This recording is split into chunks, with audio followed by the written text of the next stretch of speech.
পাবে না। কেন? এমনি আমার ইচ্ছে। বনি দেখ, আমি বাড়ির সবার নজর এড়িয়ে অনেক কষ্টে এটাকে এনেছি। কেন এরকম করছিস? দে না, তোকেও তো দেখাবো, দে। হবু বরকে দেখার তর্স হয়েছে না বুঝি?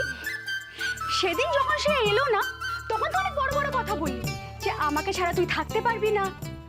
তারপর কি হলো? ও, এত দামি দামি শাড়ি, গিফট, এইসব দেখে তোর মাথা ঘুরে গেছে, তাই তো? তুই না, আমি সব বুঝতে পারছি। গাল পিঙ্ক পিঙ্ক, কান দুটো লাল লাল। ধ্যাৎ, এই দে না ওটা। এত সহজে তুমি এটা হাতে পাবে না। আচ্ছা বেশ, কি চাস তুই বল। কি? তুই আমায় ঘুষ দিচ্ছিস? তোর এত বড় সাহস? এটা আর পাবি না তুই। যা। দে না বাবা, দেখ কেউ চলে এলে বিচ্ছিরি একটা ব্যাপার হবে। আচ্ছা তুই যা বলবি আমি তাই করব। সত্যি তো? আমি কখনো মিথ্যা কথা বলি? বেশ, তাহলে আমি তোকে একটা শর্তিতে দিতে পারি। ওই নীল শাড়িটা তুই আমায় দিবি বল? বললো তো আমাদের, আর এটা মনে হয় আমাদের মানে তো তোমার নয়। ওই শাড়িটার জন্য তোকে তো আমি আগেই বললাম, তোর কি চাই বল। সবসময় চাইতে হবে কেন? বলিস আমার বেস্ট ফ্রেন্ড, আমার পছন্দও জানিস না। তোর যেটা পছন্দ তুই সেটা নিতে পারিস, আমার জিনিস কি তোর নয়? আচ্ছা যাই হোক, এবার ওটা দে না। আহা, আবার কি হলো? আগে আমি দেখবো, তারপর তুই। একসাথে দেখি দুজনে। নো, অন্তত কিছু একটা করি আমি তোর আগে, আর দেখি কোন রাজপুত্র আছে যে তোকে পছন্দ করলো।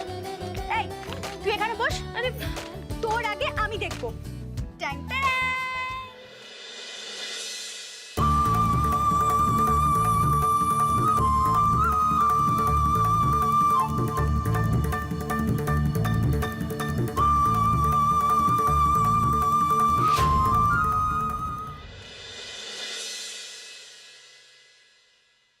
এখনো পাওয়া গেল না?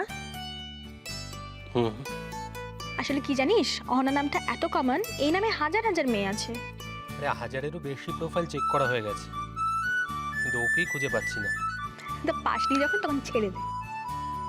ছেড়ে দেবো? এই না না, মানে আমি বলতে চাইছি যে এত কষ্ট করার দরকার কি আছে? দুদিন পর তো তুই ওকে বিয়ে করে বাড়িতে নিয়েই আসবি, তখন মন খুলে সামনে যত ইচ্ছে গল্প করিস। না,